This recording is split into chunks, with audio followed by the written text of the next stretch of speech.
para todo mundo que já entrou e todo mundo que vai entrar. Para quem não está conseguindo acompanhar a live agora, a gente vai salvar esse vídeo, vai upar na página do YouTube da editora. E a gente agradece demais a editora Lampião pelo espaço para a gente poder fazer esse debate, que é mais do que essencial, mais do que urgente, que é lutas indígenas e anticoloniais frente ao governo Bolsonaro. Aí a gente vai ter a participação do Elenir agora, que vai conversar um pouquinho com a gente. E depois vai vir o Felipe, que é um antropólogo, que também está no Mato Grosso do Sul. E eu vou aproveitar esse início de live para já fazer o merchan da editora. Quem quiser aprender um pouco mais sobre lutas indígenas, anticoloniais e autogoverno, tem um livro aqui da editora chamado Rompendo o Cerco, Autogoverno Indígena e Luta Anticapitalista no México Contemporâneo, que é um compilado de comunicados do Exército da Partida de Libertação Nacional. Maravilhoso, o livro assim, ó, finesse, curadoria bem feita da editora. Recomendo todo mundo a comprar enquanto ainda tem, porque a editora com livros artesanais é mais difícil de ter história. Enfim, a gente vai basicamente discutir um pouco sobre o panorama geral. É importante também falar que essa live é para a gente marcar sobre o massacre de Carapó, que a Aline vai explicar um pouco melhor para a gente. E também porque nas redes acabou surgindo um monte de coisa na atualidade sobre lutas anticoloniais de povos não brancos em geral. E o que eu vi muito na internet é a galera tratando como se fosse uma grande novidade. Tipo, ai meu Deus, porque nos Estados Unidos estão tendo protestos negros, por que isso não acontece no Brasil? Sendo que, na realidade, a vida dos povos não brancos no Brasil, desde a chegada do europeu, se resume à resistência e à luta. Normalmente não é uma luta nos moldes que a esquerda institucional espera e essas coisas, tanto que é invisibilizado. Eu acho que muita questão de vocês também por ser no campo e a galera normalmente dá mais atenção para coisas que acontecem nos grandes centros urbanos, mas até quando as coisas acontecem nos grandes centros urbanos, não é no molde bonitinho, esperado, de tranquilidade, pacifismo, porque as coisas não são tão simples assim. Então, eu acho importante a gente deixar demarcado desde o início do debate que todo corpo indígena que tomba, todo corpo preto que tomba, tem luta por trás, tem luta depois, nenhum deles é esquecido e a gente nunca deixou as coisas passarem normalmente. Sempre teve luta por trás disso. A diferença é que nunca deram muita importância para isso, a não ser agora. Então, eu deixo com você, se apresenta e taca aí. Quando der uns 20 minutos de fala, mais ou menos, eu te aviso. Beleza. Primeiramente, eu agradeço ao meu companheiro, amigo, colega de luta, Felipe, pelo convite, né? Foi de última hora, mas eu fico honrado com esse convite de poder estar com você também, né? Desculpa, eu esqueci seu nome, mas Marina. não tem problema. Marina, é um prazer imenso conhecê-la, né? E a galera aí que estão nos acompanhando. Eu tentei, de alguma forma, divulgar nas minhas redes sociais, sobretudo no Facebook, né? Aí a galera vai nos acompanhando aí na medida em que a gente vai falando. Meu nome é Lemir Soares Martins, fiz a graduação na licenciatura indígena pela UFGD, na licenciatura indígena Tecoarandu, na FAIND, que agora é um curso e também uma faculdade indígena. Eu terminei em 2017 e em 2018 eu ingressei no mestrado na área de História, né? E recentemente, para ser mais específico, né? Eu terminei agora, dia 29 de maio de 2020, a última fase aí da saga, aí da luta, né? Para vencer o obstáculo. Finalmente! Enfim. Aí quando os membros da banca lê a ata da defesa, a última parte em que a gente espera, né? Aprovado. Então, é isso. E o que me propus a fazer hoje, e também falar um pouco para a galera, né? Como a gente é da área de história, e como tem pouca gente, pouco indígena ainda, que estão na luta para ocupar os seus espaços, sobretudo na área de antropologia e tanto especificamente na área de história, porque no campo onde eu atuo, né? Desde 90, nós Guarani Kaiowá temos um historiador que se chama Isaac João, que foi o primeiro indígena a defender uma dissertação de mestrado na área de história pela UFGD. E agora eu sou a segunda geração, mais jovem, né? E vai vir mais um companheiro também que agora, mês que vem, vai defender a dissertação dele de pesquisa. Então, é uma geração nova que vem pesquisando, né, que vem analisando as fontes e a própria configuração historiográfica que o ocidental deixou para a gente. Não é um legado tão bacana de se falar e também de se destacar, porque a própria colonização a gente já conhece, né? Por exemplo, a própria escrita que o jesuíta tentou ensinar aos povos indígenas é realmente para aniquilar a língua, os saberes e a própria espiritualidade.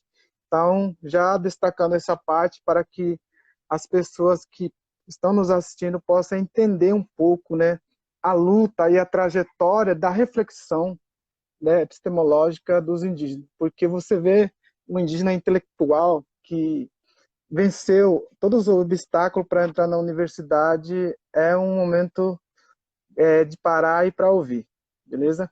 Uhum. Então, as reservas indígenas que me propõem a falar sobre isso, o seu processo histórico, né? As questões da reserva, a questão da reserva que foram demarcadas entre 1915 a 28, né, pelo Estado brasileiro, não é para dar aquela terra que a pessoa que na escola e até na universidade de alguma forma queria nos convencer, mas sim é realmente uma estratégia, né, de assimilar, integrar e ao mesmo tempo para que os indígenas possam desistir de ser aquilo que são, né? Uhum. Isso se configura através de quê?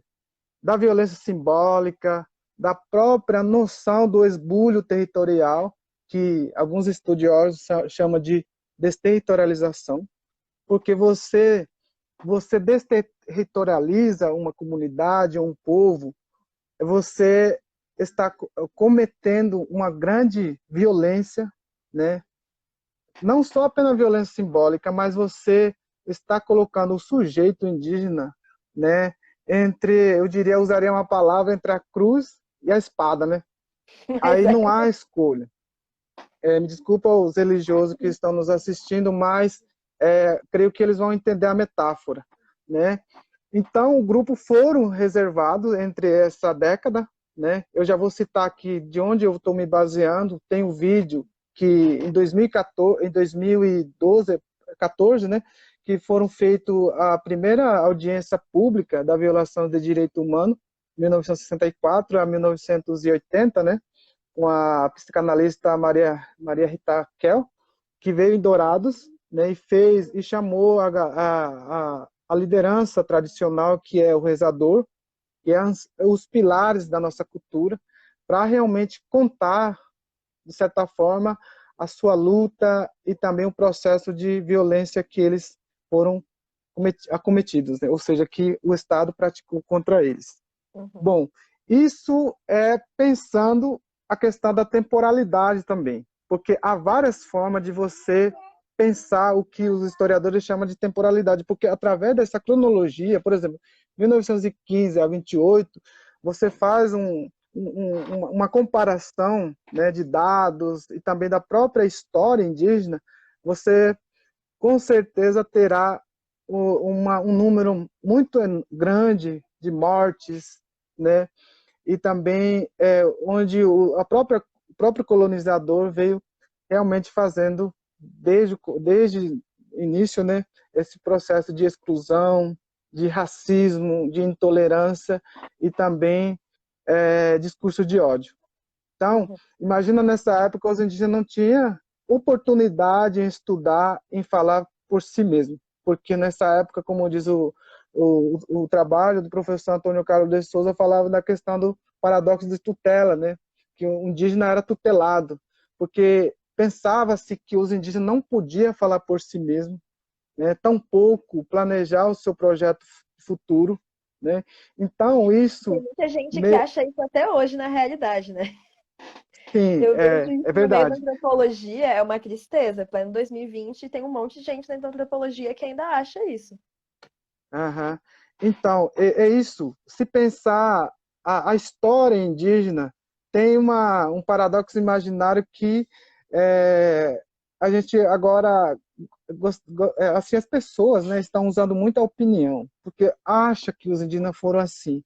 Então, não se preocupa em procurar, pesquisar, estabelecer o diálogo. Acho que essa aproximação é muito bacana, porque você, algumas vezes, já que eu vou pegar esse gancho que você falou, de que muita gente acha que os indígenas, né, são assim, também, agora, eles esperam que os indígenas sejam Wikipédia, né, que darão todas as respostas, né, mas não, a gente é pensador, a gente é guerreiro, mas a gente também instiga as pessoas a serem mais pesquisadores, entenderem a sua própria realidade e também a sua própria temporalidade, porque senão a gente vai querer sempre às 5 de volta, né?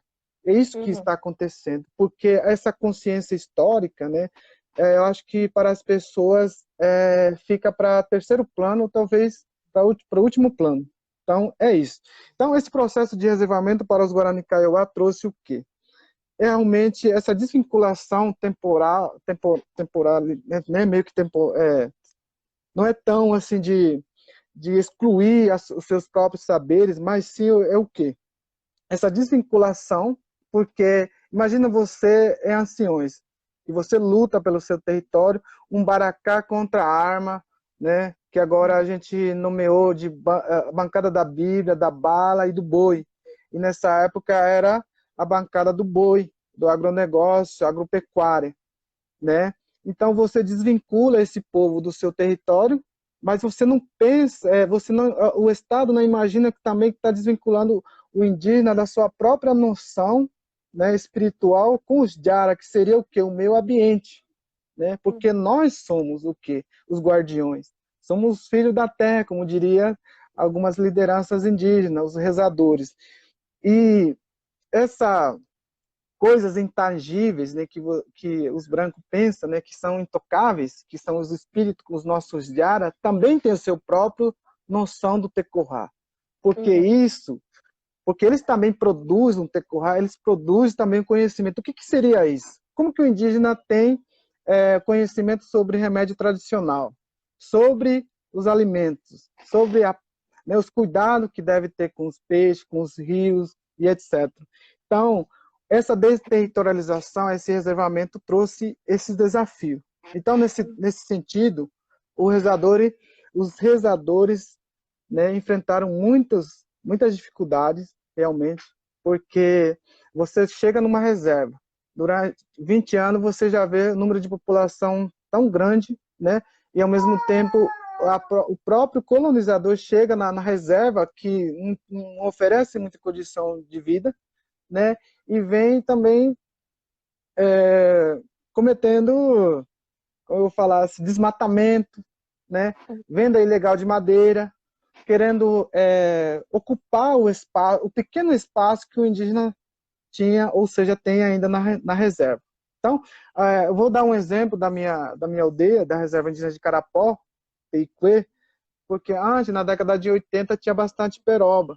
Mas se você pegar o estudo entre 1970 a 1980, né, essa luta do indígena contra esse processo político de exploração e também de excludente, né, não tinha como barrar, de certa forma, porque o próprio tinha ajuda do SPI também. Né, isso a gente pode ter acesso ao material nos acervos aí, nas fontes. Então, eu estou me baseando através disso, através do meu estudo de pesquisa também. Então, é isso que um pouco um panorama geral sobre a noção da reserva, porque é uma luta constante, né? Porque esperava-se que os indígenas possam desistir do que são, né? E servir apenas de mão de obra ao Estado brasileiro e aos exploradores, porque a gente não tem como fugir das palavras, né? Dessas pessoas que deixaram para nós. Como diz o filme lá, os nossos heróis não viraram monumentos, né? Os nossos heróis somos nós. É isso que ele fala no final do filme, né? Eu acho que você já sabe o nome do filme, né? Então, é dessa forma, né? Porque se você pegar, eu estou analisando uma parte do meu estudo sobre a questão do monumento também, os exploradores virando um monumento exatamente para convencer a sociedade de que eles são grandes heróis. Porque assim você traz aquele apagamento histórico, porque as pessoas não se preocupam em saber o que aconteceu antes, né? Como que os indígenas chegaram a ser assim, né?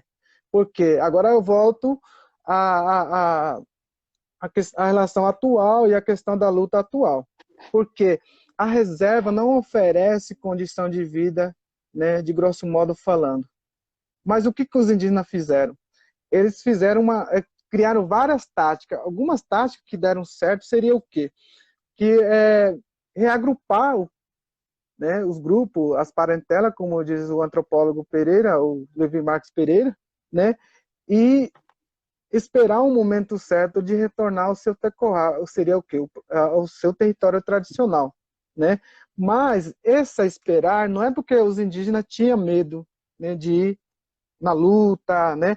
Mas assim, a nossa luta é assim, a nossa estratégia é assim. Você nunca vai ver um indígena muito apressado numa universidade para escrever um artigo, para publicar, né, para encher os lates de coisas, né, que a academia também é vaidade, ele oferece essa possibilidade. Então, nós Publicar um como monte de indígenas, artigo igual, só mudando o a nome e gente não achando se que é a preocupa com pessoa isso. mais foda. A gente espera o momento certo. Esperar um momento, isso é a nossa filosofia de ser, né? Então, a gente é dessa lógica de vida mesmo. Então, é isso. Isso seria o quê? Despertar indígena. Porque na década de 70... Não, desculpa, Aham, pode sim, por continuar, que eu vou favor. falar de uma. Não, pode continuar, que chegou uma pergunta aqui, que eu Aham. vou fazer um gancho, mas termina aí o pensamento. Beleza.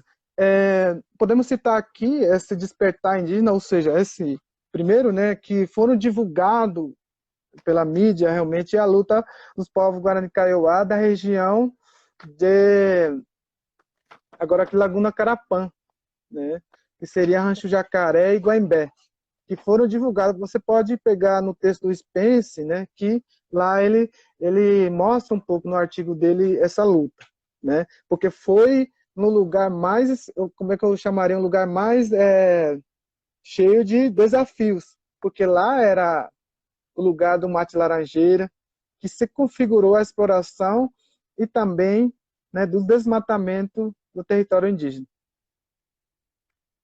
Sim, agora... A pergunta que fizeram aqui, que também já é puxando mais para os tempos atuais, para você explicar melhor o que foi o massacre de Carapó, Uhum, mandaram uma pergunta aqui, lembrando que em 2012 teve aquela campanha nacional de Somos Todos Guarani Kaiowá, por causa de autos de suicídio, não sei o que lá, e aí perguntaram o que você acha da relação do governo PT com os povos indígenas, porque 2012 foi quando teve essa campanha, e, bem, na minha pesquisa, porque eu trabalho com retomada de terra, né?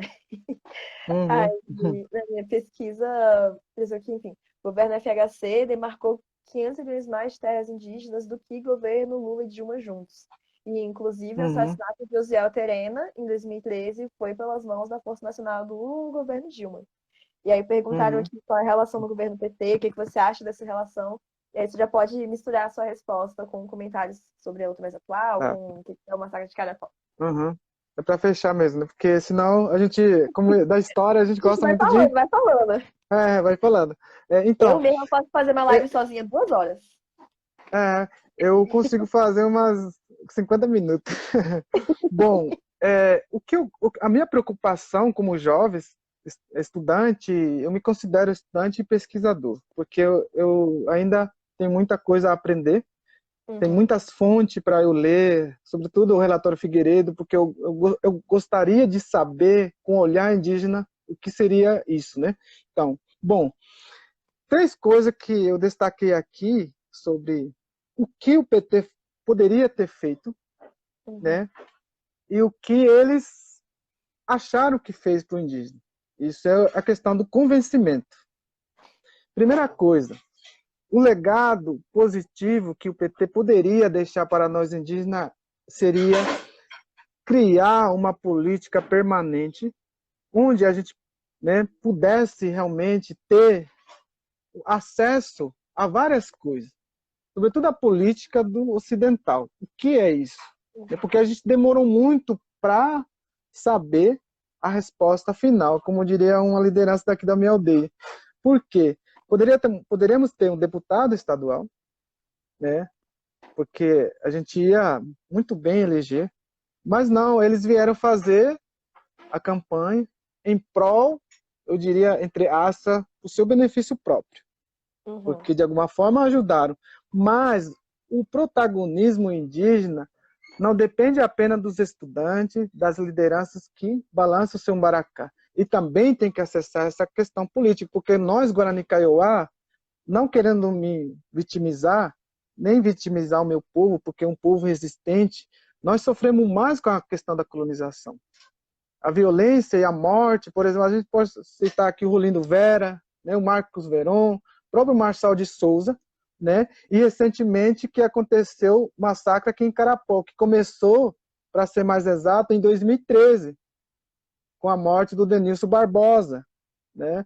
Então, isso, o Estado e tanto a própria o partidário política, né, se beneficia de alguma forma disso, né? Então tem que haver outra organização, porque como diz o Mano Brown, né? Para Mano ele na Brown. última campanha, Mano Brown, como diz na campanha na cara do Haddad ainda, falando assim, não, né? A humildade em que a gente floresceu com a relação ao PT vai caindo em decadência, porque não há mais primavera, nem verão, nem outono. Uhum. Exatamente isso. E o que o PT fez? Demarcou pouca terra para nós. Porque há aquela enrolação, né? Desculpa a linguagem direta. Então, enrolação. Mas Né? Poderíamos realmente ver a justiça sendo feita. Né? Cadê os assassinos do professor Lindo e também do Marcos Veron, do Marçal de Souza? As pessoas não comentam mais sobre isso. Né? Parece que há uma invisibilização do processo de violação de direito, sendo que o PT poderia nos ajudar com isso. E também, durante a gestão do PT, chegou a cana de açúcar na porta da nossa aldeia. Né? E aí os indígenas foram cada vez mais adentrando com esse tipo de trabalho, que não é aquilo que a gente esperava. A gente esperava que durante a gestão do PT que fosse demarcado mais terra, né? Onde os indígenas pudessem organizar o seu modo de viver, a sua forma de lidar com a economia e com o meio ambiente também, e de alguma forma recuperar o que foi perdido, que seria a autonomia de viver no seu próprio terroir. Então é isso. Outra coisa só que um eu parênteses tenho. para o pessoal que ainda não Uhum, conseguiu se localizar direito. Dourados é uma cidade no Mato Grosso do Sul. Dados básicos. Mato Grosso do Sul tem a segunda maior população declarada indígena no Brasil, mas perto só para o Amazonas tem mais que o dobro, só que os índices de violências também são mais do que o dobro do que no Amazonas. Desde uhum, uhum, 2005, o Mato Grosso do Sul lidera os rankings de violência contra pessoas, de assassinato contra povos indígenas, e isso dos dados que a gente tem, porque eu tenho certeza que morre muito mais gente que a gente não fica sabendo. uhum, E os territórios que uhum, foram demarcados, se você for a região de Dourados, são minúsculos, assim, não cabe dar nada, não cabe ninguém lá direito, mas desculpa, pode uhum. continuar. Então é isso, né? E esses números, esses dados né, que acontece, e também agora chegou a questão da evangelização, né? E através da Arsenal da Igreja, que ajudou a eleger o governo atual, porque a ignorância, né? Porque a própria política do Bolsonaro já vê que através dos evangélicos eles realmente poderiam configurar o que ele havia planejado, que ele falou quando veio visitar a região de Dourados, que você já fez um panorama aí, né? Que são segundo aldeia, ou seja, a primeira aldeia Guarani Kaiowá com o maior número de população, sendo que a minha aldeia, que é Teicuê, é a terceira, né? Que a segunda é a região de Amambai. Então, chegou a evangelização, chegou a cana, chegou a Bíblia, né? Eu diria chegou a Bíblia, chegou a bala e também o boi. Então, isso se juntou em um só pacote e conseguiu eleger o nosso maior inimigo agora atual, que ele já prometeu que não demarcaria nenhum palmo da mão de uma terra indígena. Isso Então, depender dele, vai fica, desmarcar o que está demarcado. sim, então agora já está em andamento também a discussão né, do projeto aí que realmente quer desmarcar aquilo que muita gente deu a vida para retomar, que ainda estão na espera, na justiça, acreditando na justiça que será feita e também vendo o seu próprio decorrer, né, florindo de novo, né, os pássaros vêm a realmente criar os seus filhinhos, né, e os peixes também. É isso, acho que há muita coisa a se falar, porque como eu havia feito agora no início, né, um panorama mais histórico, eu acho que é realmente para chamar a atenção e para que as pessoas possam realmente pesquisar e não achar que a Terra sempre foi plana, né? Tem que ter uma dúvida, tem que ter aquele questionamento, né? Os indígenas agora eles estão realmente chamando a gente de petista, de comunista também. Todo E mundo. como nós somos da área humanas, né? E também ele já fala que nós somos maconheiros, né? E etc. Ainda Abortista, mais. tudo. Chegou, Então antes é de isso. passar para o Felipe, chegou mais uma pergunta aqui, mais para cima, Uhum. perguntando frente à conjuntura atual de um estado que, desculpe o linguajar, mas que Uhum. está pouco se fudendo para os direitos indígenas e que já mudança de partido, você teve PSDB, você teve PT, agora você tem Bolsonaro, você não tem nenhuma melhora realmente significativa em questão a direitos das populações indígenas, principalmente de direitos territoriais. Perguntaram o que vocês achariam enquanto alternativa, o que você acharia de alternativa frente à atualidade, tipo, alguma alternativa em geral. É isso que o Felipe combinamos com ele, né? Eu vou só apenas problematizar e ele pensa a partir daquilo que também é muito bacana ouvir, vai ser muito bacana ouvi-lo também, né? Não querendo ser puxar saco dele, mas é a pessoa que esteve com a gente na luta, né? E é uma pessoa que é um parceiro mesmo. Agora, mais do que nunca, né?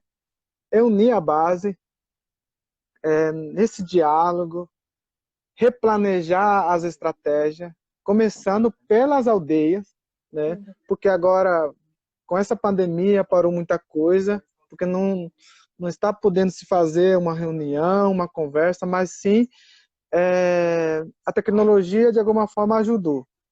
Reunir a base e também chamar a galera que se distanciaram de alguma forma, por exemplo, a universidade, e também Uhum. achar algum partido político, né, tentar estrategicamente se aproximar deles, não se aproximar tanto assim também, porque há uma Tem há uma barreira uma, aí. uma desconfiança nisso, né? Porque já usaram a gente muitas vezes.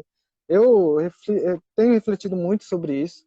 Eu falo que o meu partido é indígena, né? Eu luto pela causa indígena porque a minha trajetória se construiu através disso, através do processo de resistência. E creio que, não querendo fazer propaganda já aqui, a minha dissertação vai falar realmente da visão do jovem em relação a isso, né? Eu já tô louca Então, pra ver, tem que compartilhar esse link. claro, então é isso, gente, é unir a base, se aproximar dos parceiros, como essa live, porque isso fortalece cada vez mais a gente e também consegue acessar as pessoas, porque no meu Facebook agora, recentemente, depois que comecei a divulgar o vídeo, falar, fazer live, muita gente, até o próprio bolsonarista já me procura, já tenta saber realmente é isso que acontece? O que as pessoas falam? Vocês são assim? Então, isso de alguma forma já vai mudando, né, o pensamento das pessoas, a própria noção de pensar e refletir sobre outras coisas, ou seja, outras realidades também que lá o bicho pega, né? Então é isso, fazer, readequar as estratégias, né? Chamar a galera da universidade, união, fazer um plano estratégico, se aproximar de alguns, né, políticos e tentar e fazer com que ele possa nos ouvir também, porque eles só gostam de falar e depois deixar dinamite para a gente. Então isso não é bom. beleza? Eu espero que eu tenha contemplado aquilo que vocês estavam planejando, né? Demais, a Eu gente agradece. humildemente, eu humildemente aceitei a live, né? E eu estou sempre aí na batalha, pesquisando, porque a nossa vida de pesquisador não para. Senão a gente para também no tempo e quem sabe os bolsonaristas possam nos sequestrar. Mas é. Então, Eunice, você fica por aqui, que a gente Claro. vai conversar agora com o Felipe, que já tá chegando mais perguntas, então provavelmente a gente vai voltar para você. Porque, Uhum. quarentena mesmo, ninguém vai ter que sair de casa, mesmo tempo a gente tem. Então daqui a pouquinho a gente volta. Aham. Obrigadão. Beleza, valeu. Deu certo? Deu certo. Oi, Felipe. E aí, compa, tudo bem? Ó, tô mandando bem na tecnologia agora, tô até conseguindo mudar os convidados. Maravilha, maravilha. Gente, É, agora vamos com o Felipe. Felipe que eu conheci na RAM, lá em 2019, em Porto Alegre, naquelas terras frias e úmidas, que não parava de chover naquele lugar um segundo. Tá lá de Dourados conversando com a gente. Mais cedo, quando a gente fez o teste da live, ele já tinha avisado que a internet não está 100%. Então, talvez dá umas travadinhas, mas vai dar bom. Felipe, se apresente e mande bala. beleza. Então, primeiro eu agradecer, né, o companheiro, o Eleni, que, enfim, aceitou a proposta de participar dessa live. Foi extremamente importante ouvir as palavras dele, é, que de fato, são, assim, os companheiros, né, com os quais a gente aprende aqui a lutar, a viver de outras formas e, enfim, a se relacionar com o mundo de outro jeito, a se organizar de outro jeito também. Então, queria agradecer profundamente o companheiro, né, que além de um grande intelectual guarani, sem dúvidas um grande guerreiro aí que está na luta em defesa de seu povo há muito tempo. É, e aí, bom, eu sou mestre, né, em antropologia na UFGD, que é a universidade aqui de Dourados. Eu formei aqui nesse mestrado. E aí eu estudei nesse A gente é período. antropólogo, mas a gente é legal. A gente sabe que a antropologia em geral costuma ser malvada, mas nós somos antropólogos. Pois Tentamos é, ser não, ok. inclusive é algo que eu aprendo muito com o Elemir, assim, porque é muito claro o caráter colonizador da antropologia, inclusive da maneira como se expressa aqui, né? Muitas vezes distanciado das lutas e das coisas reais que acontecem nos territórios, né? Onde as pessoas estão aí pisando na terra e muitas vezes sendo enterradas também. É, e aí, assim, eu estudei principalmente as novas formas de resistência dos jovens Guarani Kaiowá, né, a partir da formação é, da RAJ, que é a retomada Ati Jovem. É uma organização de base da Juventude Guarani Kaiowá que surge em 2016. É, e desde então estou aqui, comecei a dar aula na rede estadual e permaneci por aqui. É, então, para iniciar, assim, conversando sobre essa temática, eu vou começar pelo fim, na verdade, comentando algumas coisas que o Elemir trouxe de contribuição, para depois colocar mais algumas impressões na roda, né? Então, a primeira coisa que eu queria comentar é que o Elemir falou em integração e assimilação, se referindo ao processo aí da formação das reservas indígenas aqui na região, né, que são oito pequenas reservas, onde os Guarani Kaiowá até hoje se encontram confinados, né, numa situação que é um verdadeiro cerco, na verdade. E aí, isso é muito bom para começar a conversa, porque as políticas indigenistas hoje, elas se caracterizam bastante por essa ideia de integração. Inclusive, o integracionismo, ele caracteriza as políticas indigenistas de Estado desde há muito tempo, né? E agora isso se radicaliza, se associando a um outro paradigma, que é de extermínio, né? É a mesma lógica que vigorou durante a ditadura militar, também comentada pelo Elemi, quando ao menos 8.350 indígenas foram assassinados pela ditadura militar, né? E mais de 2.000 camponeses. Então, como a companheira comentou no início da live, muitas vezes as lutas no campo, o que acontece no campo e nas florestas do Brasil e da América Latina inteira, realmente não são, são lutas não vistas, né? E esse é um bom exemplo, porque normalmente se fala sobre as mortes não indígenas durante a ditadura, mas se esquece esse passado sombrio. Eu lembro que eu estava procurando uma vez sobre o reformatório Krenak no norte de Minas, e são informações que começam a surgir agora, de você ter um reformatório barra sanatório específico para colocar indígenas dissidentes, ou então com ideias evolucionárias. E quando a gente pega livros em geral que tratam sobre a questão da ditadura, você não tem nada falando sobre isso. Exatamente. Isso também revela uma outra coisa que eu queria comentar, que são justamente as formas de contra-insurgência, né, que o Estado-nação brasileiro assume para controlar os movimentos indígenas, tanto através do extermínio quanto através da própria lógica de integração. Hoje, por exemplo, existe um número muito grande de indígenas Guarani Kaiowá que estão numa situação de proletarização marginal, que se exemplifica, por exemplo, em muita gente que está aí no corte de cana, no corte plantio de cana, que está trabalhando nas linhas de produção dos frigoríficos, né? Inclusive é da JBS que surgem os primeiros casos de coronavírus aqui em Dourados. Justamente, enfim, um espaço como esse, marcado, um grande representante do agronegócio, né? Marcado pela proletarização marginal de muitos indígenas na linha de produção. E logo após vem as empresas transnacionais do agronegócio que estão envolvidas no corte de cana, exemplo da Raízen e da Cargill, enfim, que são grandes empresas que controlam toda a cadeia produtivo-extrativa das empresas, ou melhor, do agronegócio de forma geral, né? Desse modelo de produção predatório aí, dessa outra forma de extrativismo que vem saqueando e assassinando os povos da terra desde há muito tempo. Então, essa forma de confinamento em pequenas reservas cria praticamente bolsões de mão de obra barata, porque a galera não tem como sobreviver da própria terra, você não tem espaço para plantio, você não tem espaço para caça, você não tem espaço para manutenção da vida, você cria pequenas reservazinhas de mão de obra barata, coloca empresas transnacionais ao redor para poder pegar essa mão de obra não qualificada. Isso, é exatamente esse processo que ocorre, como o Elemir já falou muito bem, né? Não vou entrar nisso novamente, desde o final do século XIX e tal, como ele comentou.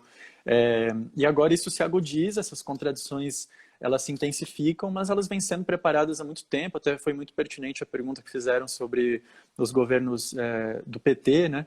Porque é quando a gente visualiza, e aqui isso é muito explícito, né? O que causou a expansão da produção de etanol, de fato, para os povos indígenas. Não tem como ignorar os efeitos desse processo aqui, que está muito alinhado a imensa quantidade de dinheiro público que foi destinada via BNDES, via o Programa de Aceleração do Crescimento, ou de chacinas, né? Que, enfim, injetou milhões e milhões de reais para o apoio desses setores, né? Dessas mesmas empresas que hoje são responsáveis pela deflagração da pandemia e que no passado foram responsáveis pelo genocídio histórico do povo Guarani Kaiowá e do restante dos povos indígenas do Brasil.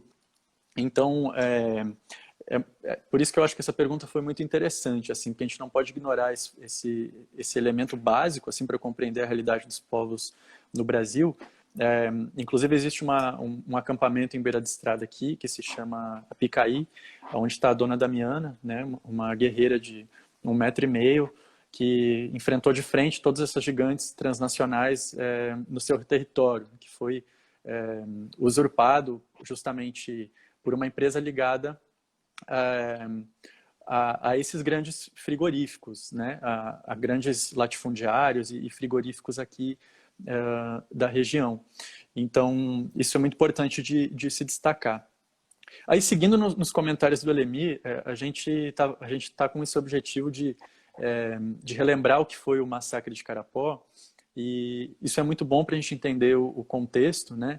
Porque, como ele falou, então, foi o momento em que foi vitimado o Clodiodio de Souza, que o nome indígena dele é Konomi Potuverá, inclusive é o mesmo nome que batizaram a retomada, onde ele caiu morto, né? E justamente esse massacre começa por conta do avanço das retomadas na região. Algum tempo antes desse avanço das retomadas, havia sido publicado, aprovado o estudo de reconhecimento da terra indígena dessa área, que é a Dourados Amambai Peguá 1, né? É o nome do estudo, o nome da terra indígena, que é um Tecorraguaçu, como dizem os Guarani Kaiowá. Aí o Elemir me corrige, né? Se tem outra coisa que antropólogo sabe fazer bem é falar bobagem, né? Sobre o que os povos dizem, assim. Então, hoje a gente tenta minimamente traduzir e aprender para poder... Mas tem o Tecorraguaçu, que... bom, é como se fosse uma grande confederação, assim. Dentro do Tecorraguaçu tem vários Tecorrá, que é como eles se referem aos territórios tradicionais, né? E o Tecorraguaçu é esse grande Tecorrá, onde tem muitas conexões, muitas famílias criam relações e redes a partir desse território, né? E então o Dourados Amambai Peguá 1 é um nome que foi colocado no estudo por um Tecorraguaçu que, na verdade, já desde há muito tempo era reconhecido pelos anciãos, por todos os povos que habitam essa região. Esse estudo ele tem 55.600 hectares, né? Então, se a gente for comparar, por exemplo, na aldeia da onde o Elemir está falando, que é a reserva, né, da Teicuê, essa reserva ela tem menos de 3.000 hectares, se eu não me engano, né? E foi demarcada lá também pelo SPI, como ele falou. Ao redor da reserva estão situadas justamente as retomadas que tentam recuperar uma pequena parte desse território tradicional, esse território ancestral que foi perdido.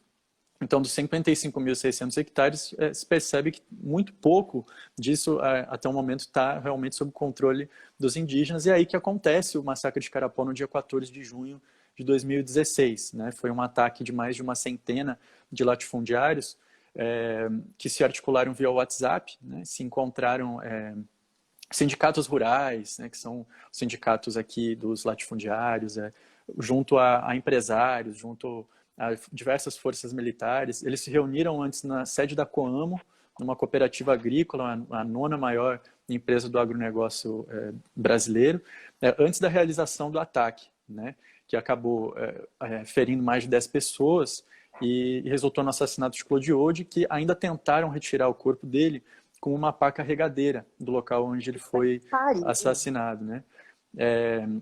Então, assim, esse foi o massacre de Carapó. Uma criança de 12 anos também foi ferida e ainda existem 2 sobreviventes com balas cravadas no seu corpo que habitam os territórios ali da região. Um outro ponto importante de falar sobre o massacre de Carapó é que, apesar de ter ocorrido esse massacre, também houve uma grande resistência, né? Que foi justamente a retomada de Kunomi-Potiverá, antes reconhecido como Touro-Passo, né? Esse território, e na sequência a retomada de mais outras 4 ou 5 áreas da região, que foi como uma resposta à repressão desatada pelas forças militares e ao ataque dos fazendeiros da região, né? Então, não só foi um massacre, como também foi um processo de resistência muito importante, e isso tem que ser reforçado. Até hoje, o Clodiode é relembrado anualmente aqui por diversos movimentos, como a Federação das Organizações Sindicalistas Revolucionárias do Brasil, né, acompanha a organização das comunidades de relembrar o Clodiode anualmente. Enfim, então, desde que esse ocorrido passou, a memória de Clodiode é relembrada sempre pelas comunidades e reforçada por diversos movimentos que atuam aqui na região. Aí, pegando... Porque isso é uma coisa que eu acho muito só um parênteses, uma coisa que eu acho muito problemática. Sempre vai para a mídia, de alguma forma ou outra, assim, morte dos povos indígenas em geral não é uma coisa que vai para a grande mídia, mas quando são casos mais tensos, como o do Clodiode, como foi do Zé Alterena, que acabam tendo um pouco mais de publicidade, as mortes vão para a mídia, mas nunca o processo de resistência por trás. Acaba sempre tentando passar a imagem de tipo, eles estão morrendo e ponto. Como se essa morte não acontecesse sem um processo de resistência, sem um processo de retomada, como se toda a vida não fosse um grande processo de resistência. E se como a morte desses povos, como a morte dessas pessoas, não causasse um processo de resistência maior ainda. Eles acham que matando o pessoal é pondo as retomadas, mas aí que as retomadas são mais força. Mas essa parte não ganha publicidade. Só a morte ganha publicidade. exatamente. Aí a gente pode entender melhor, né, o que o Elemir falou sobre o fato de que não são vítimas somente, né? E quer dizer, ele está dizendo aí justamente sobre essa resistência, o que é muito importante, assim.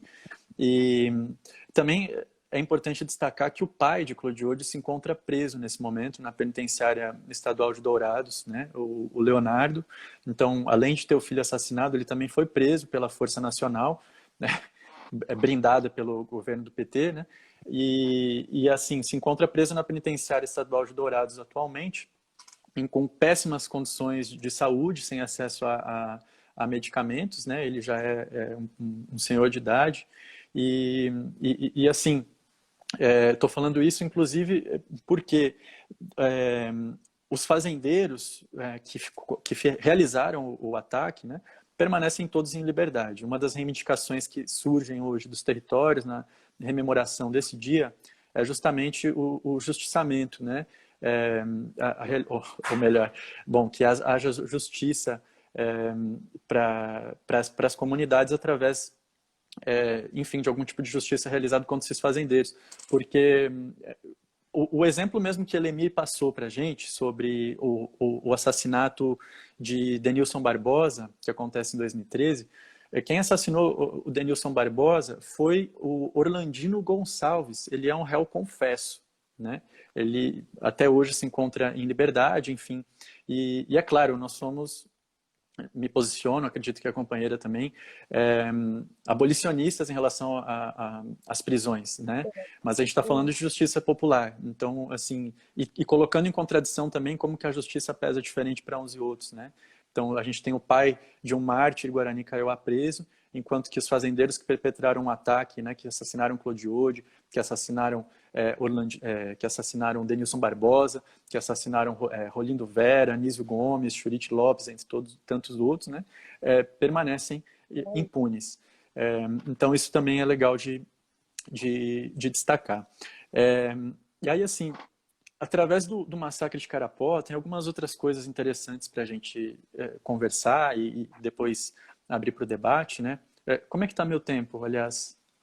Ó, a gente tá com 53 minutos, eu vou esperar dar 55, que aí eu vou encerrar, salvar esse vídeo, que aí a gente já começa outro pra eu não fazer besteira e perder esse vídeo. Ótimo, ótimo, legal. Aí eu te aviso quando for cortar pra gente recomeçar. Uhum. E avisar a galera também, né, que está assistindo aí, e de repente pode ser que Que a acabe gente o vídeo volta. e a gente volta.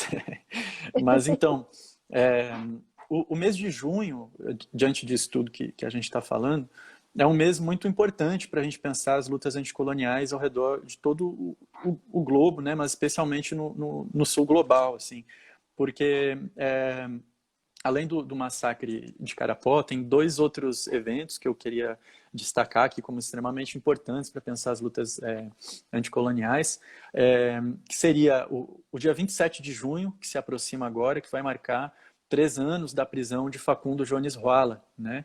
Uma grande liderança indígena Mapuche, que foi presa através de uma operação midiática, militar, policial.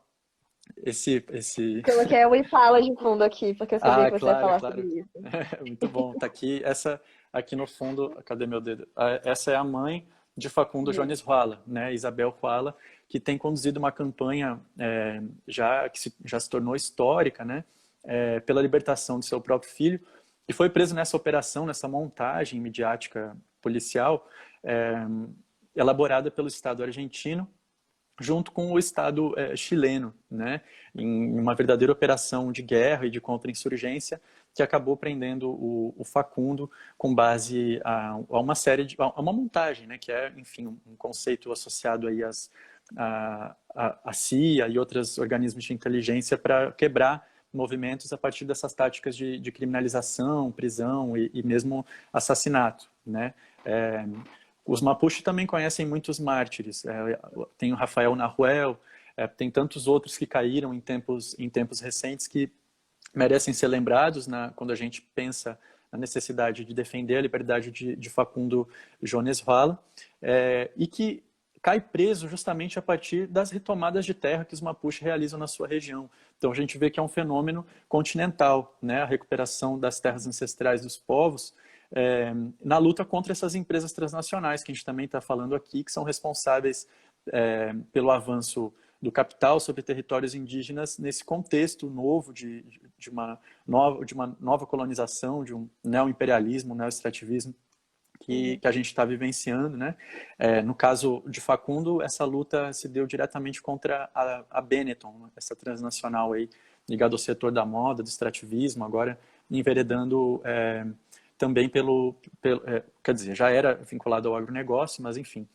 E por fim... Eu vou só te cortar, porque diga. a gente já está chegando no limite, e aí também tem 2 perguntas. Então, para todo mundo que está ouvindo a gente, é porque vai dar 1 hora de live e o Instagram corta depois que a gente faz 1 hora. Então, a gente vai cortar essa live e vai começar outra. Então, daqui a pouquinho vai aparecer a atualização. Não deixem a gente já volta. Não, então vou só concluir isso sobre o mês de junho, né? A importância do mês de junho. Eu estava falando sobre a luta dos Mapuche, e aí concluindo essa parte, também dizer, né, que foi o Ano Novo Mapuche agora, poucos dias atrás, né, o Inhoy Tripanto, que também demarca o solstício de inverno, né, assim como para muitos outros povos da América Latina. E para além disso, o fato de que continuamente diversas mídias independentes de diversas organizações têm publicado um avanço, né, das táticas e das formas de organização Mapuche, que inclusive em alguns lugares, em alguns territórios, tem anunciado levantes armados nos últimos meses. Isso é muito importante porque demonstra também, claro, o avanço das formas organizativas e insurrecionárias dos povos na América Latina, né? Isso é muito importante da gente olhar com atenção, né?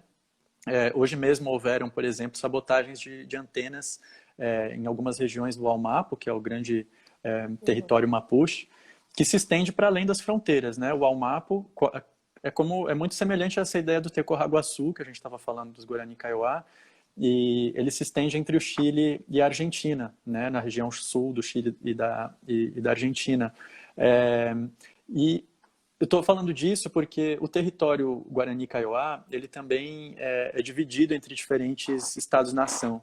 Então, por exemplo, os Kaiowá, do lado do Paraguai, eles são chamados de Paitaviterã, mas é o mesmo povo, né? Então, assim, o grande povo Guarani, na verdade, que abrange os Guarani, os Kaiowá, os Paitaviterã, os Imbiá, os Tupi-Guarani, eles estão espalhados por uma grande porção territorial que abrange o Brasil, a Bolívia, a Argentina e o Paraguai, né?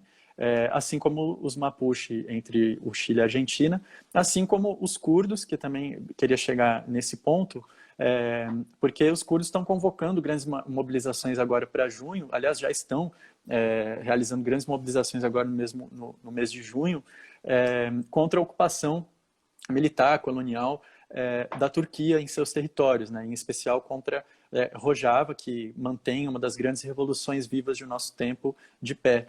Então, Tá aí, fazendo um link que você falou sobre a questão dos Mapuches chamando levantes armados. Eu estava gravando um episódio do podcast que eu produzo e apresento podcast, sobre a questão em Rojava, e aí é muito bom porque a gente pode falar a questão de conflitos armados. As pessoas normalmente têm uma visão quase que romantizada de que lutas anticoloniais, anticapitalistas vão ser feitas de uma forma fofa e romântica, com pedras, como se tudo fosse ocorrer de uma forma como as intifadas que acontecem na Palestina, como se esses povos não pegassem armas, como se não tivessem drones envolvidos, como se em Rojava, por exemplo, se não tivesse disputa por controle de poços de exploração de petróleo. Então, eu acho que é importante a gente quebrar também um pouco essa visão romantizada de que vão ser lutas de todo mundo de mãos dadas, no território, porque situações de conflito não são fofas, não são simpáticas, é derramamento de sangue. Não tem como você resistir velho, por exemplo, no caso dos curdos, a porra do exército da OTAN, o exército da Turquia, ou então o caso indígena no Brasil, jagunços chegando no seu território com armas automáticas, só com pedra, com puro romantismo. Obviamente também faz parte, mas a gente tem que perder essa visão romantizada de que esses povos não estão numa luta real mesmo, com arma.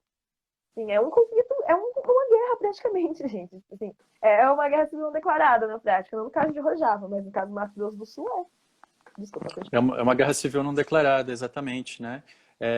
Tem vários nomes para isso, assim, que dá para chamar de guerra de baixa intensidade, enfim, sobretudo, é a continuidade do processo colonial, né, que desde de 1500 recai sobre esses mesmos corpos, esses mesmos territórios, assim.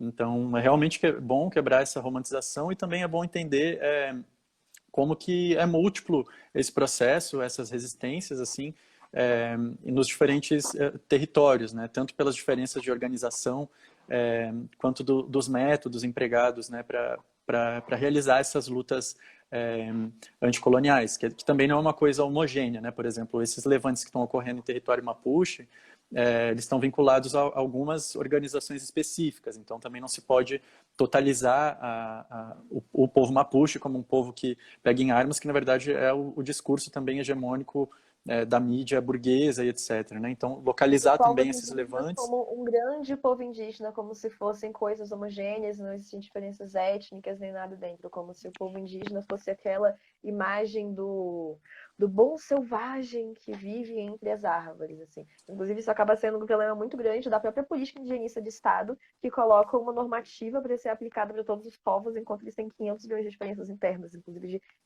relações com o Uhum. território e de... Enfim, aí já é... Exatamente, assim, diferenças étnicas e organizativas, né, junto ao seu próprio povo.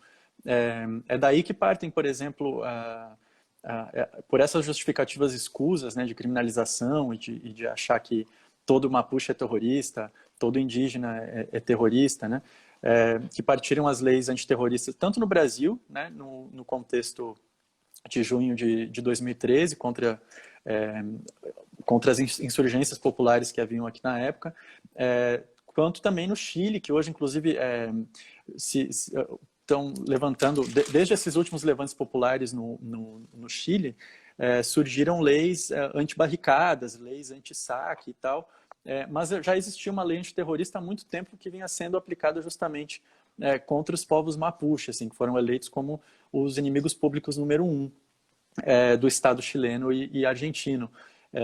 Então, assim, para fechar mesmo essa parte que eu estava falando sobre junho, eu trouxe esses 3 exemplos assim para a gente pensar justamente lutas e resistências anticoloniais que são vivas e são do nosso tempo, né? E que se diferenciam também da forma como as lutas anticoloniais assumiram nas décadas enfim, 40, 50, 60 em diante, que pautavam justamente essa ideia de libertação nacional, que hoje assume uma outra perspectiva junto aos povos indígenas, né, junto a esses povos que estão conduzindo esses processos de resistência e insurreição. Quer dizer, eles não reivindicam um Estado-nação, né? Eles não reivindicam um Estado-nação próprio, eles reivindicam a libertação de seus territórios do Estado-nação.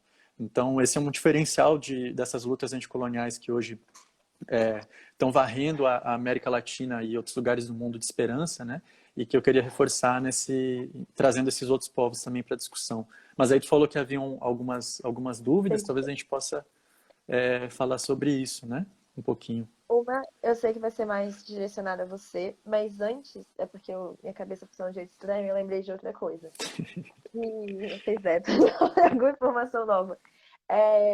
Nessas manifestações que aconteceram no Chile, que começaram mais ou menos por outubro de 2019, que se estenderam até o início da pandemia, você teve uma presença muito forte da bandeira Mapuche, tipo, muito, muito, muito forte, enquanto quase um símbolo de uma luta contra o colonialismo, contra o imperialismo, contra o capitalismo em si. Então, você tem um resgate da população, e, tipo, eu estava conversando com os moleques chilenos que eu conheci no evento, e eles falando, cara, em Santiago você não tem uma população indígena muito forte, você não tem muitos mapuches. Mas a gente fazia questão de levar as bandeiras porque a gente estava usando eles enquanto inspiração de luta. A gente Uhum. perdeu a forma de se organizar, a gente caiu numa grande caos de esquerda eleitoreira, e aí a Bachelet estava no poder, que a Bachelet, que deveria ser nossa presidente de esquerda, não fez nada, e aí você tem os partidos de esquerda não fazendo nada, e quando a gente se via mais perdido, sem saber exatamente como se organizar, a gente tem os Mapuche, um referencial maravilhoso de como se organizar contra o avanço do colonialismo sobre nossos corpos. Eu fiquei, porra, O meu partido é indígena, como disse o Elemir, né? meu partido indígena. Mas assim, se a gente foge um pouco de procurar referências no que a gente tem dentro da cidade e institucionalizada, as coisas são muito mais práticas, muito mais diretas, assim. Enfim, pergunta. Cadê? Eu tô perdida aqui nas anotações. Ah, tá. Teve uma pergunta já sobre antropologia. E eu não me apresentei no início, mas eu sou antropóloga também. De acordo com a aba, eu sou aspirante a antropóloga, porque eu ainda não terminei o meu mestrado. Eu faço Vixe. mestrado para pegar isso aqui da UNB. E, enfim, para a galera que está aqui que não é da antropologia, que não conhece muito bem a antropologia, a gente tem um histórico bem escroto. Tipo assim, uma ciência que surge de um rolê completamente colonial. Se a gente for entrar, se aprofundar no quão escroto a antropologia consegue ser, mas assim, a gente tem uma história colonial, mas totalmente antropóloga. Eu não sei quem está falando isso, mas eu tenho cara de antropóloga, meu. A gente não vai se aprofundar na discussão sobre as origens coloniais da antropologia, mas eu mantenho dentro dessa área de estudo porque eu acredito na potência da antropologia, na potência do método etnográfico, que se é usado a favor do povo, porra, pode dar resultados maravilhosos. A questão é a gente romper com esse histórico colonial que tem na antropologia. E eu lembro quando eu fui para cá uma primeira vez na graduação, que eu trabalho com retomada de terra, né? Eu achei muito incrível conversando com o Luiz Eloy, que é sereno. Ele, vamos conversar aqui de objeto de pesquisa para objeto de pesquisa. Porque está sendo tipo, quase que um turnover agora na antropologia, e também conversando com ele, que é da história, são povos não brancos saindo do seu papel de objeto de pesquisa, de sempre ser estudado pela branquitude com base nas suas lógicas cosmológicas, na sua visão de mundo, nas suas teorias de que nós somos uma sub-raça, que nós somos inferiores, que os indígenas estão lá tribais, não conseguiram avançar para a sociedade, e que os negros estão mais próximos do macaco do que do homem, e a gente resgatar a potência dessas disciplinas a favor do nosso povo, resgatar a história, resgatar a antropologia a favor dos povos indígenas, a favor dos povos pretos. E aí eu entro com a pergunta que como a antropologia, Maravilhoso. como a antropologia pode ser um instrumento de luta e transformação para povos originários sem cair no fluxo de reprodução colonial? Eu vou começar respondendo porque eu sou intrometida mesmo. Que eu acho que o primeiro é saber ouvir. Antropólogo tem mania de dizer, porque antropólogos são ótimos ouvintes. A gente faz muito. Não, antropólogo ouve o que quer. Diferente. Antropólogo tem o dom de ouvir o que quer. De não parar para prestar atenção de verdade no que a galera está querendo falar. E de, velho, baixar a cabeça e entender que a gente não tem todo esse conhecimento. E que a gente nunca vai ter. E que não é a gente que vai dar voz para povos indígenas, porque isso é uma coisa que eu vejo muito comum dentro da antropologia, e eu mesma já cometi esse erro quando eu estava me embrenhando inicialmente nesse meio, de achar que a gente tem o dom de dar voz para povos oprimidos, sendo que não é assim. Os povos indígenas têm sua voz, os povos negros têm sua voz. A gente não precisa dar um palanque para eles. O que a gente pode fazer é aprender com eles e ajudar a divulgar informação. Isso para mim é importante, porque querendo ou não, a gente tem acesso a certos meios. As coisas que a gente escreve tem mais público, por assim dizer. Então, eu acho essencial que a gente ajude a dar uma visibilidade para lutas e para mortes. Inclusive, isso foi uma coisa que me colocaram como qual que é a palavra? Condicionante para eu conseguir entrar em campo. Que era a divulgação de todos os treinos que tinham sido mortos ou baleados durante conflitos com jagunços, durante conflitos com fazendeiros. Eles, velho, leva isso para sua universidade para ver se pelo menos assim as pessoas acordam. Eu acho que isso é um papel da antropologia. Mas aí eu vou desembocar aqui falando, então fala você que depois eu falo mais coisas. Como é que a antropologia está dentro? Essa pergunta é importante porque, assim, justamente, né, a antropologia tem esse histórico colonial, como tu falou, e aí eu gosto muito de pensar em como que esse debate foi feito com os zapatistas, porque, bom, se tem uma coisa que os próprios zapatistas, os Mapuche e tal, detestam é antropólogo, né? E aí, e eu também, exatamente, assim, a gente mesmo. Mas tem um cara chamado Andrés Albre, que, enfim, foi um dos únicos intelectuais aí que muito bem aceitos nos caracóis zapatistas e tal. Ele fala da antropologia como uma prática extrativista, né? Quer dizer, o que o antropólogo tem a oferecer para além de seus escritos para a comunidade estudada, que é absolutamente rica em saberes comunitários, em toda forma de todas essas formas de conhecimento, dessas epistemologias rebeldes, né? E aí eu penso que é justamente pensando nessa discussão epistemológica e tal, é a partir dessas lutas que a gente tem que entender, que a gente tem que debater junto com os povos. Então, assim, eu vejo que esse é um dos únicos papéis que não só a antropologia, mas que todas as ditas ciências, né, porque toda ciência ocidental também tem um passado colonial, né, deveriam assumir como perspectiva, que é responder ao que os movimentos étnicos têm feito, né, têm realizado a partir dos seus territórios, das suas formas de resistência, assim. E é a partir daí que eu acho que se constrói o conhecimento, assim, e a partir das práticas de luta que a gente consegue entender outras formas de fazer isso que a gente faz, assim, que no fim é construir relações de companheirismo e de luta nos territórios, né? É claro que isso não isso assim é muito difícil de encontrar na ciência ocidental.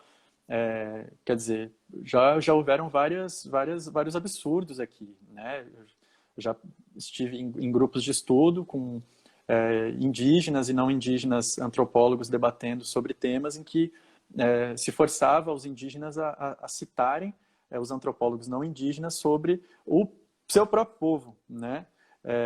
Então, assim, é um nível de absurdo tremendo e tal. Mas, enfim, esse é um debate aí, acho melhor tu continuar falando. Tu tinha mais coisa para falar? Nossa, não, é porque eu fico fritando nessa questão. A pessoa que está no processo de escrita de dissertação é um misto de sofrimento, caos, que não sabe direito o que destilar. E aí, enfim, tudo meio travado por causa da pandemia, eu fiz começar a escrever aquela parte sobre a pesquisa, pedir para falando como é que foi campo, como é que não foi campo. E aí eu desembestei a pensar e escrever sobre, na real, de qual é a antropologia, assim, porque a gente conhece também toda essa discussão sobre evolutiva e etc e tal. Aí eu lembrei que eu tava vendo Ex-Pagé, que tem aquela cena no início, que os bichos chegam no, tipo assim, chegam no correio, aí tem um malote desse tamanho que eles abrem, é a devolutiva do antropólogo que tinha ido lá, que é tipo um calhamaço de uma tese em francês. Nossa. Pois é. Bonzinho essa ajuda, hein, parceiro? Porra, ajudou demais. E às vezes eu acho que a antropologia também acaba dando. Não é que nossos escritos não são importantes, porque nossos escritos são importantes, mas a gente acaba dando valor demais para o que uma tese pode fazer, enquanto na real uma tese não tem esse poder todo. Tipo, uma outra Justamente. pergunta aqui, A que é gente quais os voltando para o desafios tema, né? atuais? Porque assim, onde as coisas acontecem é justamente no calor da luta, né?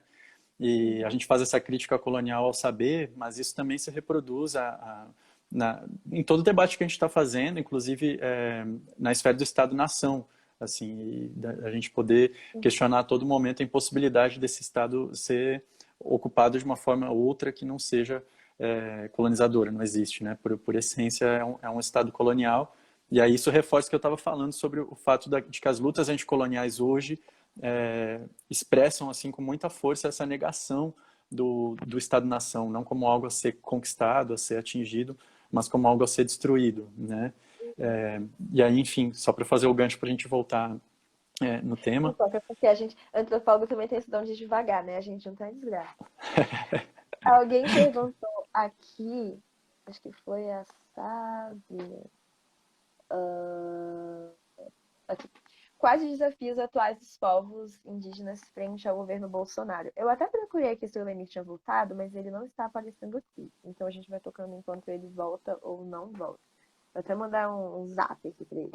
Mas quais os desafios Sim, atuais dos povos indígenas frente ao governo Bolsonaro? Gente, pelo amor de Deus, dá para estar tanto, eu tinha tanto. visto ele entrar, mas eu também não estou encontrando mais aqui. Então seguimos aí.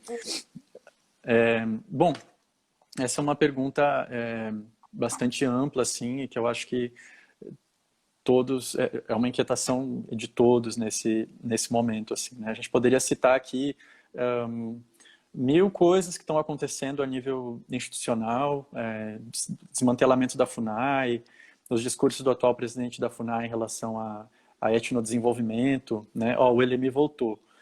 Voltou.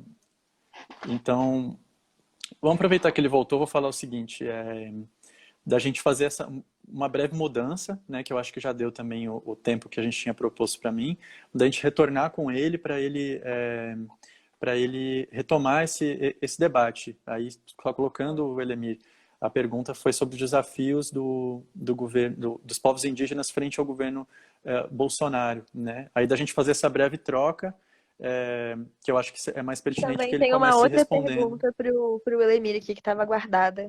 No fundo, coraçãozinho, que agora já Isso, foi. aí já junta as duas coisas, maravilha.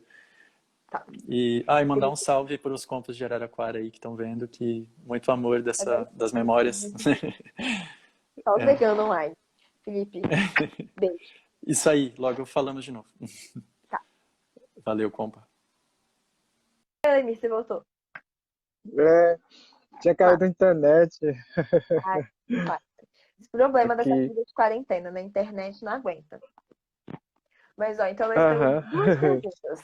A primeira pergunta, que é Sim. bem mais geral, que seria quais os desafios dos povos indígenas frente ao governo Bolsonaro? E uma segunda pergunta que tinham feito mais atrás, que você é professora e já é bom que te ajuda a responder, que é como construir uma educação básica que pode fortalecer a luta nos territórios indígenas.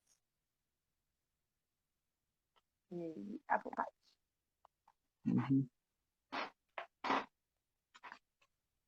Dessa parte aí eu estava refletindo aqui enquanto estava tentando voltar à internet, né? Aí realmente é uma pergunta complexa que faz com que a gente, como pesquisador aí que está na lida aí, na luta, né? Tentando entender realmente o mundo ocidental, porque ao mesmo tempo em que a gente pesquisa o nosso povo, né? Agora, mais do que nunca, precisamos também estudar o mundo ocidental. Eu acho que está aí para nascer, ou seja, para vir à tona, quem sabe, né, alguns jovens que possam estudar o atual bolsonarismo, né, quais são os impactos, como que eles nasceram e quais são a A gente sempre vê perspectiva. estudar o branco, porque assim, são umas coisas. Então, Estudar o branco, gente. essa parte é muito fundamental, né, porque eu não falei da minha dissertação, acho que é muito relevante falar disso, né, porque a gente tem muita coisa para falar, porque, não querendo me justificar, né, durante muito tempo não tínhamos condições de falar por nós mesmos, como já ressaltei em outro vídeo que eu falei, porque a gente sofreu a invisibilização. Nesse caso, né, precisamos estudar algum tema que possa realmente fazer com que a nossa comunidade, tanto a sociedade ocidental, possa entender. Então, a minha dissertação é estudar um pouco as transformações que ocorreram dentro das reservas indígenas, especificamente da minha aldeia, né, com a presença das igrejas evangélicas e com os surgimentos dos líderes evangélicos. Porque a gente, historicamente, já tínhamos, ou seja, já tem os líderes espirituais que seriam os rezadores. Então, isso é objeto principal do meu estudo, da minha dissertação. E eu diria que foi uma conquista pessoal e também coletivo, né, das pessoas que realmente toparam em contribuir com isso, com essa discussão. Então, dessa forma, né, deixo o desafio também para, acho que não tem nenhum parente assistindo a gente, mas quem sabe eles possam acessar e pensar, estudar o mundo ocidental, né? Principalmente agora com esse surgimento de bolsonarismo, né? Com esse querendo apagar a ciência, né? Que a ciência não seria válido, né? Sendo que eles tão contribuiu para a questão né? Para renovar as coisas, a discussão, a própria tecnologia também. Então, voltando à questão desse desafio, porque a gente gosta de contextualizar, e tem memes que o pessoal compartilha, né? Lá vem o historiador ou o antropólogo querendo contextualizar tudo, né? Eu acho que é bom, porque precisamos ser didático também, né? Mesmo não sendo tão claro também, mas é um processo. Então, eu vou pegar mais a parte da educação básica, porque, dando o exemplo do surgimento das escolas indígenas, sobretudo na década de 1997, né, que na minha aldeia, que tem uma referência, estou falando a partir dele, que é a dissertação do professor Liel, tem da Teodora de Souza, tem também de aldeia de Amambai, que é a pesquisadora da UCDB também, a Alda Vasque, que eles fizeram, né, como que os indígenas também criaram uma escola indígena como um processo de resistência também, e uma forma de fortalecer a identidade, a cultura, o currículo, sobretudo pensando a formação política, né? Especificamente com olhar indígena, com jeito indígena, para que no futuro possa realmente os alunos lutar por aquilo que é mais necessário, que é o direito indígena, o direito ao território e no fortalecimento da cultura.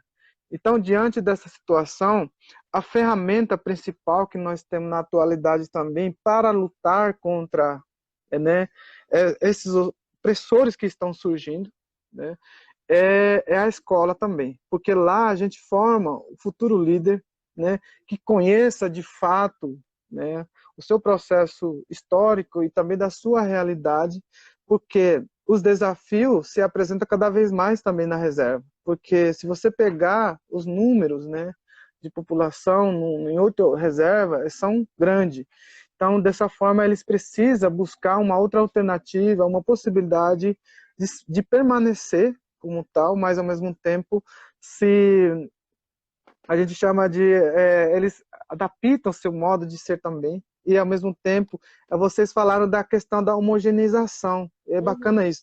A gente tem na língua, né, que na nossa língua chama-se o orê, o vários orê que surge na atualidade vem realmente para quebrar essa homogeneização, porque o indivíduo em que foram, né, sendo evangelizado, mas de repente, né, quando vê a situação e vê a violação do direito a partir da escola, ele começa a ter aquele retorno ao seu círculo cultural. E isso é bacana, porque através do meu estudo, a partir do meu próprio processo histórico e também da minha trajetória, eu pude perceber isso, porque eu sou constituído de vários orê. Ao mesmo tempo que eu sou aluno, eu sou evangélico, mas também sou indígena, que também fortalece os saberes. Então, essa homogeneização de que só o indígena, só os kaiowá, isso a gente vem quebrando com esse estudo, né? Porque o indígena é várias coisas. Uma hora é liderança, uma hora é político, uma hora ele tem que ser professor, porque isso é uma dinâmica de ferramenta de luta também. Então, a educação básica, por que eu falo que é uma ferramenta principal também? Porque através de lá, né, os professores conseguem realmente unir as pessoas e também ter aquelas informações necessárias para que também as lideranças não possam ser tão ficar meio distante, né, do que realmente é necessário, porque é a luta e também esse processo de fortalecimento do direito indígena e lutar por ela, né? Eu acho que eu vou colocar um exemplo aqui bem específico, né? Eu não quero teorizar muita coisa, porque a teoria a gente estuda como ferramenta, né? E isso eu deixo para vocês. Eu falo sempre isso, né? Porque aqui é o indígena falando mesmo. Eu não vou teorizar nada, porque eu corro o risco de virar uma piada aí, né? Mas enfim. Então, um exemplo claro que aconteceu é a barreira sanitária. Quem pensou isso, né? É a própria escola, que juntou as pessoas, fizeram reunião, o gestor da escola, o próprio professor também que ajudou nisso, e isso está dando certo, porque a escola é a nossa arma principal, né? Tem uma frase que a liderança sempre fala, né? A escola seria o coquê do conhecimento, que seria a roça do conhecimento também, né? Que lá a gente planta aquilo que a gente vai colher. Eu sou fruto disso, e meu processo educacional da escola foi constituído através da escola indígena também. Então, eu acho que mesmo que o poder público, né, o Estado, não investe muito na produção de material didático, no fortalecimento da formação de professores, mesmo assim, a gente está conseguindo, né, levar ao espaço da escola o debate sobre a colonização, e lá a gente teoriza mesmo, porque é necessário isso, né? Com os brancos a gente não teoriza muito, porque eles têm que saber que a ferramenta deles também é a pesquisa, porque o processo do conhecimento foi negado para a gente. Então, a gente surgiu recentemente. Se você pegar a presença do indígena na academia, é recente. Então, nesse caso, né, com a nossa própria formação e também como a gente, aqui na nossa reserva TIC, no município de Carapó, temos 4 mestres, né? Um que vai estar fazendo doutorado na área linguística, é uma referência também para as demais aldeias. E na área de história, na educação e também na área da matemática e na área linguística. Então, a gente, nesse caso, né, temos uma grande conquista, é uma ferramenta muito bacana para lidar com essa situação atual. Eu acho que quem ganha com isso são os nossos alunos, o futuro liderança mesmo, né? E a gente vai tentando fazer do nosso jeito, né, a nossa própria formação e buscar cada vez mais fortalecer e também lutar por aquilo que é de mais emergencial para nós, que seria o direito e também recuperar os territórios tradicionais. Eu acho que eu fui um pouco claro, né, mas é isso que dá para falar agora. Vamos chegar a umas 2 perguntas, e aí eu faço um link com o que o Felipe estava falando antes de fazer as perguntas, sobre Rojava.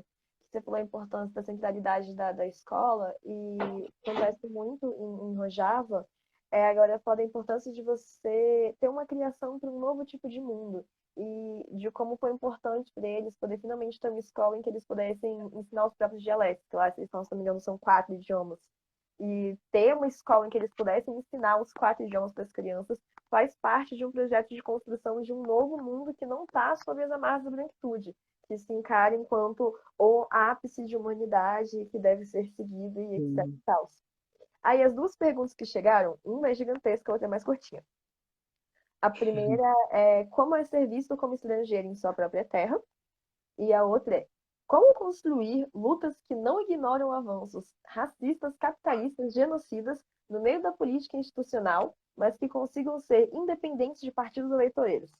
Resumindo, como você não ignora, tipo, o fascismo de um Bolsonaro da vida no meio da política de partidos, mas como você consegue construir uma luta política por fora desses partidos. Acho que foi isso que a pessoa quis dizer.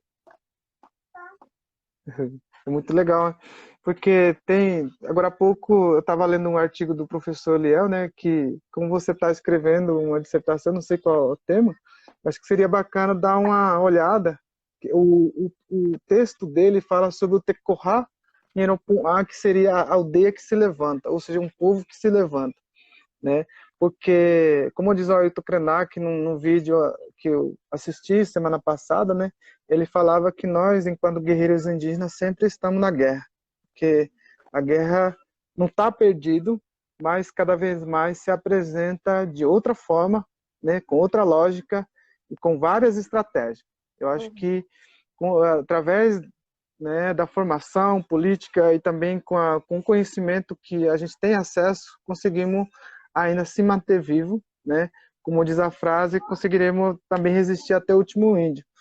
Eu acho que nessa questão política, né, eu não gosto muito de falar, porque eu sou problemático em falar disso em outro live, eu já falei isso também. Eu acho que eu deixaria para o Felipe responder, né? Aí, quem sabe, no futuro, daqui mais... quem sabe no outro dia a gente possa debater especificamente disso. Acho que agora é uma live que se discute a questão da decolonialidade e também da descolonização. Então, não dá para misturar muita coisa, porque a gente foge muito né, da linha, do fio da meada, como diz o povo. Quando Então, vê, já está no outro canto ali, falando mal da tecnologia, tem que eu só peço desculpa às pessoas que eu agradeço também pela pergunta, né? Não é porque eu sou incapaz de responder, mas o que eu me propus a falar é a questão da decolonialidade, né? Colocar a experiência da luta dos povos indígenas, me colocando como ator também desse processo de resistência. Eu acho que isso é muito válido a pergunta, a gente vai levar em consideração e eu vou refletir com isso também. Aí o E aí Felipe, tem se essa puder, pode se sentir à vontade. Eu deixo E a aí palavra também para os teve essa antropólogos. Não, pelo amor de Deus, a gente não cala a boca. E aí também teve essa de como é ser visto como estrangeiro dentro da sua própria terra, em relação aos fazendeiros e ao próprio Estado, que encara vocês como dono, como não donos da sua terra. E aí acho que a pessoa queria entender um pouco melhor como é que é a situação do Teco-Hadas, a tomada de terra, eu acho. Ah, tá. Dessa parte dá para Deixa eu realmente falar. falar. Então, no segundo capítulo, né, da minha dissertação, eu coloco essa discussão um pouco mais contextualizada. Por quê? É, é uma, é, é uma ontologia, né, que é, ao mesmo tempo, essa alteridade e também da própria noção da construção da alteridade foi se constituindo de uma outra forma. Porque se você pegar o estudo do iluminismo, né, toda essa trajetória do conhecimento ocidental que, de várias formas, foi excluindo vários povos, porque eles queriam apenas mostrar que os saberes deles que valem mais. Uhum. Levando em conta a leitura e da minha humilde interpretação do texto do Aníbal Quijano. Então, o estranho para eles é aquilo que eles realmente temem em mostrar quem são. Porque se você pegar um indígena, né, historicamente, muita gente vai ler o João Manuel Monteiro, Negros da Terra, né, com os etnólogos que escreveram sobre isso, a gente já sabe, a própria a literatura historiográfica do descobrimento também já mostra que quem são os donos, quem invadiram de fato, né, o território brasileiro e da América do Sul foram os europeus. Eles são estranhos, mas que houve um investimento, né, para que o próprio dono possa realmente se tornar um estranho no seu próprio terroir. Uhum. Porque através de quê? Eu posso citar aqui humildemente e também as pessoas vão poder entender.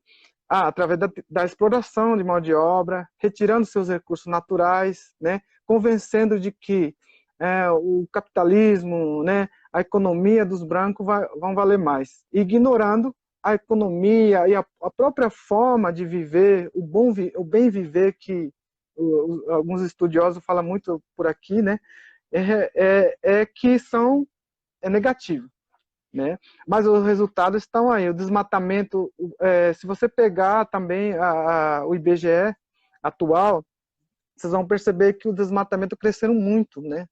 Desde, por Uhum. exemplo, pode pegar no 2004 a 2012, agora com o governo Bolsonaro ainda mais, né? Porque eu ainda não tenho acesso a esse dado, mas eu creio que vou ficar ainda na opinião, mas depois eu vou ter acesso, né?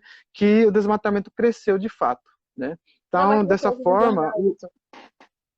Passou no Jornal é, Nacional esse dia. o, o estranho, o estranho para eles são uma saída, eu diria, porque o estranho que consegue manter, né, os recursos naturais ainda de pé, né, realmente cuidando daquilo que é mais necessário, que é a Mãe Terra, porque através da retomada e também com esse cuidado com a língua, né, com esse jeito de ser indígena, a própria terra e também a natureza ainda permanece viva, eu diria, porque o estranho para eles é o que eles não querem realmente mostrar aos seus, né, pares ou talvez familiares e também para o mundo, porque a gente é uma saída de fato. É mais ou menos isso. Eu acho que, enfim, eu acho que cabe um comentário aqui, porque era um trem que eu estava lendo hoje, que a gente fala muito sobre terra, terra, terra, terra, terra, e é a grande saga de diferentes formas de compreender a terra, né? Que quando a gente vai estudando sobre esses 500 milhões de disputas territoriais, empresas internacionais, normalmente a galera da bancada da bala do boi, principalmente boi e soja, a forma de encarar a Uhum, terra são coisas puramente diferentes. Para eles, a terra é única e exclusivamente um recurso escasso que você vai plantar e vai gerar lucro e você vai explorá-la até o máximo quando não estiver mais sobrando nada, aí você abandona, parte para outra, porque você tem que viver na base da geração de lucro e de não entender uhum, outras formas de terra, de se construir junto com a terra. E eu vejo que também muita gente na cidade tem, a gente na cidade, tem um distanciamento muito grande com a terra. E eu acho que eles acabam colocando essa falácia de muita terra para pouco índio, pensando em forma de habitação da terra que a gente tem. Tipo, eu moro num apartamento. Eu divido um apartamento pequeno com mais duas pessoas e tenho duas gatas. Mas aí, se eu preciso comer alguma coisa, vou no mercado, pedir pororó. Acho que as pessoas acabam achando que, tipo assim, não, o território precisa, é, tipo, 20 metros quadrados por pessoa que vai ser o suficiente para viver e reproduzir a vida. E achar que essa situação que a gente vive na realidade de confinamento é normal, sendo que não é, assim. A gente tem que se aceitar espaços pequenos em que a gente não consegue se movimentar direito, em que a gente quase não vê a luz do sol, em que a gente não vê uma árvore direito, não tem um contato com o chão, com uma terra, alguma coisa, e de achar que isso é normalidade e que essa lógica devia ser aplicada no processo de demarcação de terras indígenas. Então, se você puder e quiser, claro, falar um pouco sobre qual seria essa relação diferente que vocês têm com a terra, explicar um pouco o que é Tecorá, porque eu acho que deve ter gente que está ouvindo que não entende direito o que é Tecorá. Bom, só para fechar essa parte do estranho no seu próprio Tecorá, né? Eles realmente exploraram muito a nossa terra, né? Por exemplo, criaram gados durante muitos anos, né? E quando a gente retoma, né? O Felipe sabe muito bem disso, como, por exemplo, aqui no Teide Sul e tanto no Pindorocu também e no Kunumi, lá as terras ficaram, eu não sei a palavra certa, agora não me vem à cabeça, que eu vou falar de grosso modo, assim, diretamente, meu pobre realmente, não dá para plantar umas mudas de mandioca, de laranja e outras coisas, plantar mandioca, feijão, aquilo que é mais necessário, né? Então, isso ele investe, coloca na mídia de que a gente é incapaz de produzir.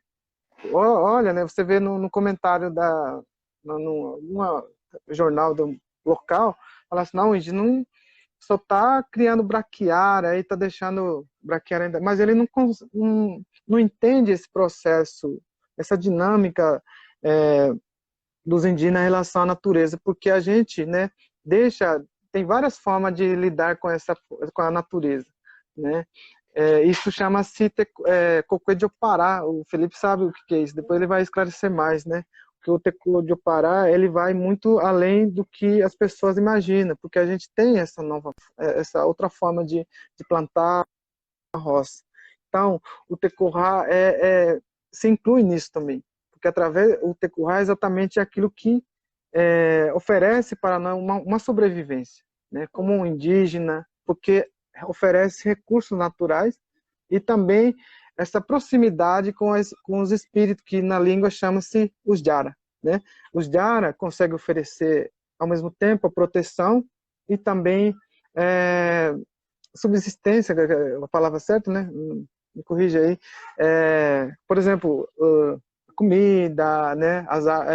As frutas, os animais, porque a gente não vai lá na mata só chegar lá com nossa espingarda e vai atirando em todo mundo, mas há um respeito, porque a gente, antes mesmo de ir à mata, a gente já tem aquele diálogo através da reza com os diários, porque eles oferecem para nós. Então, ao mesmo tempo que, como eu já falei, a proteção e também uma forma de sobrevivência.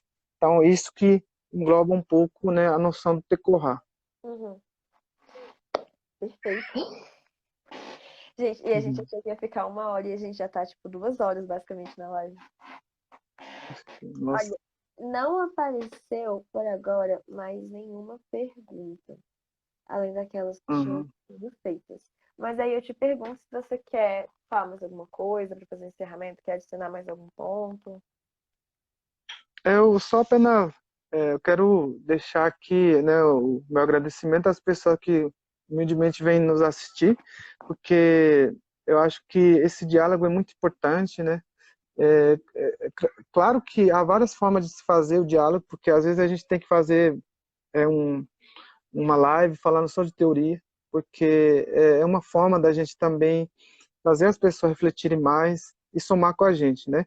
Eu acho que aos companheiros aí, a você, né, uma honra conhecê-la, porque pode contar comigo no que for possível. Eu estarei por aqui, né? Ao parceiro aí, Felipe, né? E as pessoas que estão nos assistindo. E venha somar com a gente. Isso que eu coloco sempre nas minhas redes sociais, né? Não seja aquelas pessoas de 1.500, de 1.800, não seja aquele bolsonarista que tenta aniquilar o saber, as adversidades, os povos que se destacam como diferentes. por exemplo, os indígenas. Então, nós indígenas estamos aí na luta, né? Talvez vocês pensem que nós somos assim, mas através da nossa fala, ouvindo outras pessoas, outros indígenas, quem sabe a gente possa somar e vencer, né, essa política que não vai dar certo e que as pessoas já sabem que onde vai parar. Então é isso, gente. E obrigado. E quem puder, né, me adicionar lá nas redes sociais, e eu posso compartilhar a minha dissertação também, eu estarei Compartilhou um monte à de gente mandou disposição. É comentário isso. sobre sua dissertação. É, A eu gente vi. marcou no post que a gente fez, quer dizer, que o pessoal da editora fez, que eu não sou da editora, no Instagram, divulgando a live, marcaram o seu arroba, aí tem marcado lá o perfil do Emílio, o meu e do Felipe, se quiserem trocar uma ideia. E olha, a gente agradece o convite, pelo amor de Deus. Tipo assim, foi de um aprendizado assim imenso, apesar de dificuldades tecnológicas, isso e aquilo. Eu agradeço demais. Eu tô louca pela sua dissertação, eu quero conseguir concluir a minha Então, também. Tô sempre a dar é certo. isso. E, Eu acho cara, que qualquer coisa, ajuda nós, que, velho, estamos aqui pra ajudar. essa oportunidade, né, só para terminar, porque nós já gostamos de falar no Facebook, a gente tá em tudo. Isso fortalece a gente, né, e os jovens que vão nos assistir realmente conseguem ter aquela força para continuar. Eu acho que é isso, os parceiros têm que estar com a gente mesmo falando, né, meio palavreado diferente, a gente tá aí na lida. É isso, pessoal. Obrigado. Terra e Né? verdade, Paz e gente. amor. Uma gota a mais. Gente, é isso. Muito obrigada por terem participado da live, todo mundo que assistiu a gente. Vai ficar salvo aqui no IGTV e também vai para o YouTube da editora. Qualquer coisa, vocês podem mandar DM aqui para a editora, manda para mim, manda para o Eleni, manda para o Felipe, que a gente troca uma ideia. Muito obrigada e mais uma vez, obrigada, Eleni, avante toda a luta dos povos indígenas. Nenhum centímetro de terra menos, nenhuma gota de sangue indígena e preto a mais. É isso, gente. Valeu. É isso aí. Até mais. Tchau.